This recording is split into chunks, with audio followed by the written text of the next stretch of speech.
Hi everyone, this is Rahul. I'm here to share my professional journey from software support engineer to big data developer. How I made it. First of all, I would like to thank Sagar for achieving my dream.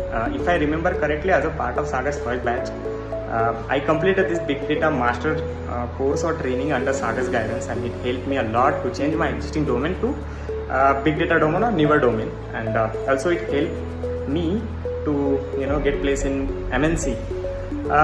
As a part of that master plan, Sagar taught us from the scratch what is computer, what is memory management system, Linux, SQL, AWS, Hadoop, big data, and like many more.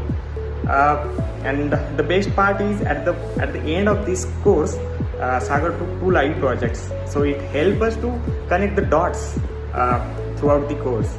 And after completion of the course, Sagar helped us to build CVs, build profile on LinkedIn, build profile on Naukri to get the opportunity from the different organizations.